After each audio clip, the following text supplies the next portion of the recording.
Hello everyone, कैसे हो आप सब। आई होप कि आप सब बहुत अच्छे होंगे। और अगर आप अच्छे नहीं हो तो मैं दुआ करता हूं कि आप लोग बहुत जल्दी अच्छे हो जाए। तो चलिए अब हम शुरू करते हैं अपने चैप्टर 10 का पार्ट 2।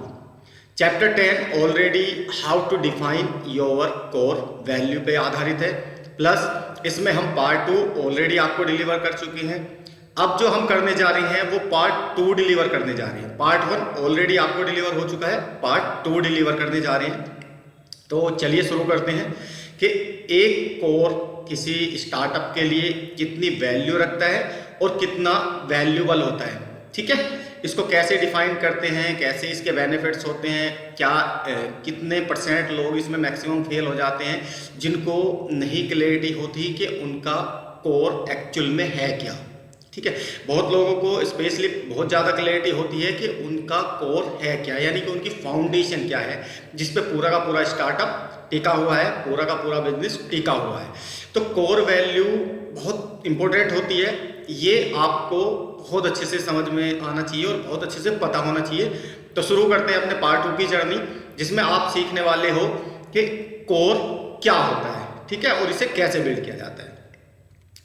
अब तक जो आपने सीखा वो ऑलरेडी आपको डिलीवर हो चुका है। अब हम चलते हैं पार्ट 2 के ऊपर, और पार्ट 2 में मैं आपको कुछ 7 टिप्स बताऊंगा जिनके अराउंड आपका कोर आप डिसाइड कर सकते हो कि यही वो 7 पॉइंट्स होते हैं, क्रिटिकल पॉइंट्स होते हैं जिनके अराउंड मैक्सिमम कंपनीज का कोर डिफाइन होता है। सबसे पहला हम चलते हैं पहला पॉइंट होता है नेटवर्क इफेक्ट। नेटवर्क इफेक्ट क्या होता है? नेटवर्क इफेक्ट एक ऐसी चीज होती है कि जैसे मान लो आप किसी बड़े नेटवर्क को कैप्चर करने जा रहे हो, बड़े नेटवर्क का एक जाल बनाने वाले हो, या एक तरीके से अगर मैं बोलूं कि आप बहुत ज़्यादा लोगों का एक नेटवर्क बिल्ड करने जा रहे हो जो आपको बहुत ज़्यादा बेनिफिट्स दे सकता है। यानी कि आप एक ऐसा नेटवर्क इफेक्ट क्रिएट करने जा रहे हो जिससे आपके पास लोगों की कभी कमी नहीं होगी। विद एग्जांपल, जैसे मैं अगर बात करूं तो एक फेसबुक जिसने दुनिया का सबसे बड़ा फैन फेस्ट बनाया, यानी कि अगर दुनिया में सबसे ज़्यादा फ्रेंड्स बनाए जाते हैं तो वो प्लेटफॉर्म है फेसबुक। उसमें फ्रेंड रिक्वेस्ट भेजो, जिसको अच्छा लगेगा वो एक्सेप्ट करेगा, जिसको अच्छी नहीं लगेगी आपकी रिक्वेस्ट वो एक्सेप्ट नहीं करेगा। तो वहाँ पे क्या होता है, आप देश विदेश से कहीं से भी फ्रेंड्स बना सकते हो। प्लेटफॉर्म ग्लोबली है, यानी कि इंटरनेशनल लेवल पे चलता है फेसबुक। इसी तरीके से व्हाट्सअप एक मैसेजिंग ऐप है, यानी कि वो क्या करता है, ऑडियो मैसेज भेजना हो, वीडियो मैसेज भेजना हो, कोई पीडीएफ भेजना हो, कोई डॉक्यूमेंट्स भेजना हो, वो उस चीज़ में आपकी हेल्प करता है। वो ओनली मैसेजिंग ऐप है ना। तो उसने बहुत बड़ा नेटवर्क क्रिएट किया हुआ है ऑलरेडी। अगर मैं बात करूं तो हर एक एंड्रॉयड फ़ोन में व्हाट्सअप आपको मिलेगा ही मिलेगा, मैक्सिमम मिलेगा। ठीक है, तो ये होता है नेटवर्क इफेक्ट। इसको बहुत बड़ी बड़ी कंपनीज अपने अपने हिसाब से चूज़ करती है और अपने हिसाब से इसको डिज़ाइन करती है। तो ये इनकी कोर वैल्यू हो गई। इतना बड़ा मैसेजिंग प्लेटफॉर्म व्हाट्सएप के अलावा कोई नहीं है, वर्ल्ड वाइड आप देख सकते हो। और इतना बड़ा फैन फेस्ट प्लेटफॉर्म भी दुनिया में कोई नहीं है, ये भी आप चेक कर सकते हो। ठीक है, तो इसको बोलते हैं नेटवर्क इफेक्ट। क्या आपका कोर इसके अराउंड है? अगर नहीं तो दूसरे पॉइंट पे चलते हैं। दूसरा पॉइंट है अपना कस्टमर सर्विस। कस्टमर सर्विस की अगर मैं बात करूं तो आजकल आपने बहुत सारी कंपनीज देखी होगी जो ऑलरेडी कस्टमर सर्विस पे बहुत ज़्यादा ध्यान देती है। विद एग्जांपल कि वो कस्टमर के लेवल के हिसाब से उनको सर्विस देती है। लेवल मतलब जैसे सपोज मान लो आप किसी ढाबे पे जाओगे तो वहाँ की सर्विस अलग होगी, लेकिन एक करोड़पति आदमी या एक ऐसा आदमी जो ऑलरेडी बहुत पैसे वाला हो वो ढाबे पे नहीं जाएगा, है ना। कभी कभार शौक में चला जाए, वो किस चीज़ को चूज़ करता है, होटल्स को। तो होटल का स्टैंडर्ड बिल्कुल अलग होता है ना। फिर उसके होटल में भी कैटेगरी होती है, 2 स्टार, 3 स्टार, 5 स्टार, 7 स्टार। तो कस्टमर सर्विस देना चाहते हो आप, कोई किसी भी चीज़ में हो सकती है, खाने पीने में हो सकती है, ये किसी भी तरह की सर्विस हो सकती है। जैसे ऑलरेडी बहुत सारी सर्विस कंपनियां चल रही है, जैसे ओला है, उबर है, जोमेटो, स्विगी, है ना। ये ऑलरेडी सर्विस इंडस्ट्री है, तो सर्विस प्रोवाइड करती है। तो आप क्या इसके अराउंड आपका कोर है? क्या इसके अराउंड आप कुछ सोच रहे हो अपना कंपनी या अपना स्टार्टअप शुरू करने का? तो ये दूसरा पॉइंट हो जाता है।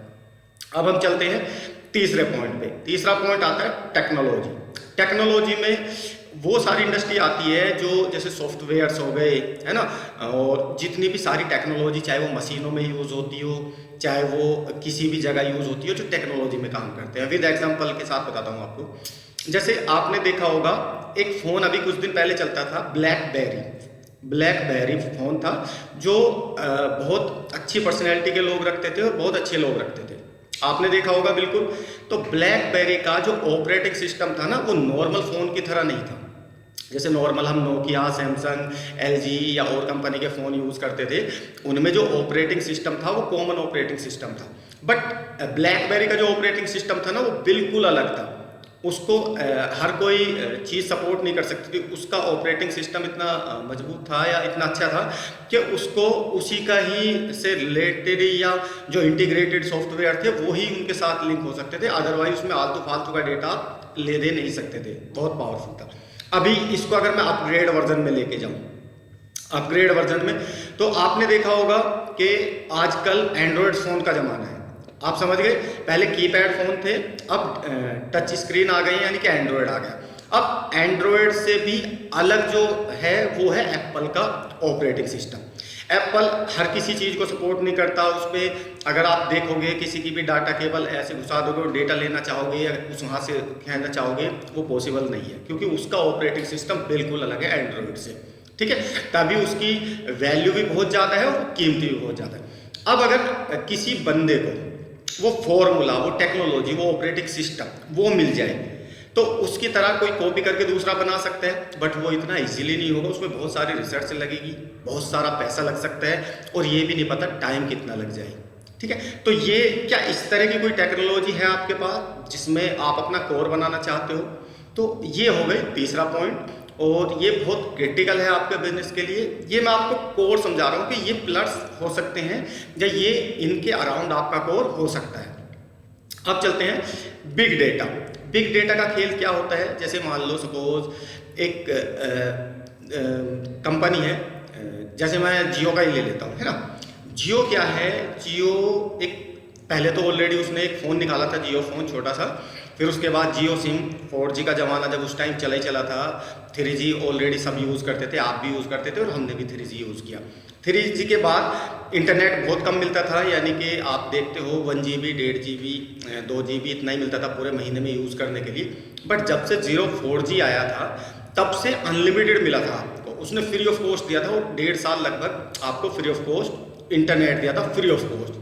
जो जिसके लिए हम ऑलरेडी 1 GB या 2 GB के लिए 100 रुपये खर्च करते थे या 150 रुपये, 200 रुपये खर्च करते थे, प्लस अगर 1 GB एक्स्ट्रा लेना हो तो उसके लिए अलग पैसा खर्च करते थे।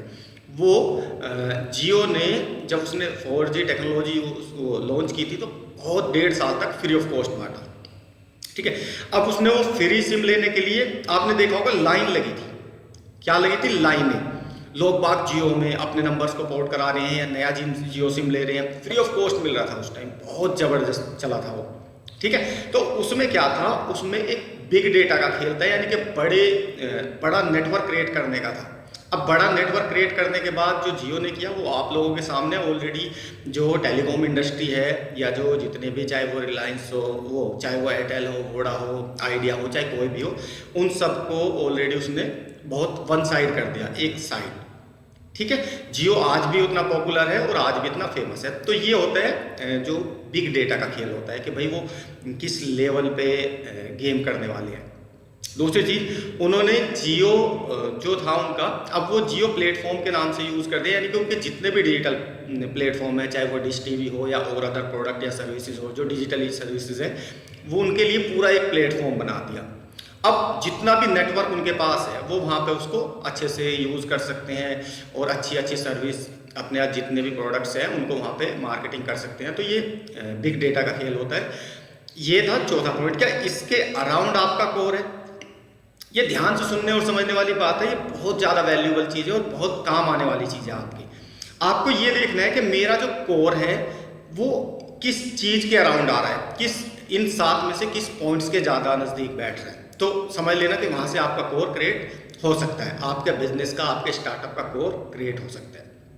अब चलते हैं मिनिमम कॉस्ट। मिनिमम कॉस्ट क्या होता है कि जैसे मान लो सपोज आप कोई मैन्युफैक्चरर है या आप रिटेलर है या आप होलसेलर है, आप कोई भी हो, आप सबसे सस्ता माल देते हैं मतलब आपका प्रोडक्ट सपोज मान लो आपके पास खाने पीने की चीज़ें हैं और मार्केट में आपसे सस्ती कोई नहीं देता। जहाँ पे भी आप बैठे हो आपसे सस्ता कोई देगा ही नहीं, कोई कहीं भी धक्के खा ले आपसे सस्ता नहीं मिलेगा। आप कोई चीज़ मैन्युफैक्चरिंग करते हो और आप बोलते हो कि भाई मेरे से सस्ता कोई नहीं देगा। मैं सस्ता बोल रहा हूँ, सस्ता बोलने का मतलब कि सस्त आइटम की कीमत कम होगी बट उसकी क्वालिटी से कोई कॉम्प्रोमाइज़ नहीं होगा, उसकी क्वालिटी वीक नहीं होगी, वो प्रोडक्ट जेन्युइन होगा।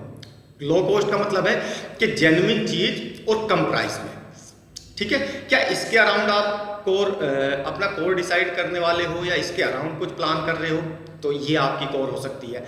उसके बाद छठा point user experience. User experience क्या होता है कि जो यूज़र्स आपके हैं ऑलरेडी, जो आपका प्रोडक्ट यूज़ कर रहे हैं या आपकी सर्विस यूज़ कर रहे हैं, क्या उनकी फीडबैक के अकॉर्डिंग आप अपना कोर डिसाइड करते हो कि भाई 80 नहीं 95% से ज़्यादा लोग, वो लोगों का जो एक्सपीरियंस है मेरा प्रोडक्ट, मेरी सर्विस या मेरा सॉल्यूशन यूज करने का वो अमेजिंग है, उसमें नेगेटिविटी होती नहीं है, नेगेटिव फीडबैक आती नहीं है, और आती है तो वो बहुत माइनर आती है जिसको बहुत जल्दी इंप्रूव किया जा सकता है बहुत।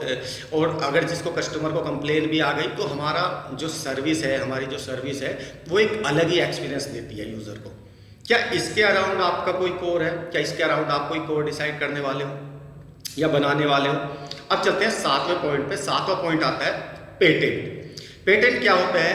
ये बहुत सारी चीज़ों का होता है, जैसे कोई डिज़ाइन हो, कोई फॉर्मूला आपके पास हो, कोई प्रोडक्ट हो या कोई ऐसी चीज़ आपके पास हो जो बहुत ज़्यादा यूनिक हो और बहुत लोगों को पता ना हो उसके बारे में। जैसे अगर मान लो आपको ने कोल्ड ड्रिंक देखी होगी, जो ड्रिंक होती है ना, कोल्ड ड्रिंक्स होती है तो कोल्ड ड्रिंक्स में आपने देखा होगा कोका कोला, पेप्सी, ड्यू, ये फेमस चलती है ना। कुछ नई भी आई है, नई जैसे मैं तो सबसे अगर बात करूं तो एक आई है स्टिंग 20 रुपीज़ की है ओनली, है ना। अगर मैं बात करूं तो उसने मार्केट में एक धमाल मचाया हुआ है। स्टिंग बहुत लोग पीना पसंद करते हैं, बहुत ज़्यादा लोग पीते हैं। तो जो फॉर्मूला स्टिंग का है, ना तो कोका कोला कॉपी कर सकता, ना वो पेप्सी कॉपी कर सकती, ना कोई और कॉपी कर सकता, क्योंकि वो फॉर्मूला है। अब वो उसमें क्या कंटेंट डाल रहे हैं, कैसे उसको बना रहे हैं, ये फॉर्मूला सिर्फ स्टिंग कंपनी के पास ही है। तो पेटेंट होता है वो फॉर्मूला, वो प्रोडक्ट या कोई डिज़ाइन या कोई ऐसी चीज़ जो सिर्फ आप ही के पास हो, कोई टेक्नोलॉजी हो सकती है। तो क्या आपके पास कुछ ऐसा है जिसको आप पेटेंट करा के अपनी कोर बना सकते हो कि ये मेरी कोर है? तो कोर क्या होती है? ये फाउंडेशन होती है, और ये फाउंडेशन इन्हीं 7 पॉइंटों के अराउंड होती है। अब आपको ये डिसाइड करना है कि इन 7 में से जो मेरी कोर है, जो मेरी स्ट्रेंथ है, जो मेरी फाउंडेशन है, वो इन 7 में से इसको ज़्यादा शूट करती है, और इसी बेस पे मैं अपने फाउंडेशन बनाऊंगा, अपनी नींव रखूंगा अपने स्टार्टअप की, या अपनी कोर डिसाइड करूंगा। ठीक है, तो ये वो 7 क्रिटिकल पॉइंट थे जो मैंने बताया, जो आपकी कोर को आइडेंटिफाई करने में, कोर को पहचानने में आपकी मदद करेंगे, और आप समझ पाओगे कि एक्चुअल में कोर होता क्या है। इसी चैप्टर 10 के जब हम समरी का वो चैप्टर चलाएंगे, चैप्टर 4 जो समरी का होगा, उसमें मैं एक आपको डमी बिजनेस एजुकेशन दूंगा। डमी बिजनेस मतलब एक, जैसे ऑलरेडी आप डमी जानते हो ना, मोबाइल की डमी होती है, भाई किस तरीके का दिखेगा, इस तरीके का दिखेगा। अब प्रोडक्ट आप देख ले तो ये डमी है तो इस तरीके का होगा, बाकी अंदर उसमें ओरिजिनल फ़ोन ओरिजिनल अपने तरीके से काम करेगा। तो मैं एक एग्जांपल के साथ आपको समझाऊंगा कि कोर और ये जितने भी चीज़ें आपने सीखी चैप्टर 1 से लेके और चैप्टर 10 तक, जितनी भी चीज़ें आपने सीखी वो एक डमी के रूप में, यानी कि एक बिजनेस के रूप में प्रैक्टिकली आपको समझाऊंगा। वो बहुत ज़्यादा क्रिटिकल क्लास होगी, वो लगभग 1 घंटे की रहेगी, 1 से 1.5 घंटे की रहेगी, लेकिन उसमें चैप्टर 1 से लेकर और चैप्टर 10 तक, यानी कि आइडल मार्केट सर्च करने से लेके और कोर डिसाइड करने तक, कोर डिफाइन करने तक की सारी नॉलेज उसमें होगी, और वो भी प्रैक्टिकल नॉलेज के साथ। तो बने रहिए हमारे साथ। अगर मेरा वीडियो आपको अच्छा लगा हो तो please like and share and subscribe जरूर कर देना, और थैंक यू वेरी मच। अब जो हम सीखने वाले हैं वो सीखेंगे नेक्स्ट पेज में, क्या कंपनी का कोर, किसी स्टार्टअप का कोर चेंज हो सकता है या नहीं। अगर ये चेंज हो सकता है तो किस टर्म्स एंड कंडीशन में चेंज हो सकता है, और अगर नहीं होगा तो क्यों नहीं होगा। ठीक है, तो अब हम सीखेंगे चैप्टर 3 में कि क्या कोर चेंज हो सकता है या नहीं, और उसके बाद हम सीखेंगे कोर किस तरीके की एडवांटेज क्रिएट करता है आपके लिए कितनी स्ट्रेंथ देता है आपके बिजनेस को, उसके बारे में समझेंगे। ये हम समझेंगे पार्ट 3 के अंदर। और क्या समझेंगे हम, हाउ टू बिल्ड एक कोर को कैसे बिल्ड करें, ये भी आप पार्ट 3 में समझोगे। तो आज के लिए इतना ही, मिलते हैं हम नेक्स्ट वीडियो में। ऑलरेडी पार्ट 2 आपको डिलीवर हो चुका है, तो बने रहिए हमारे साथ। Thank you very much.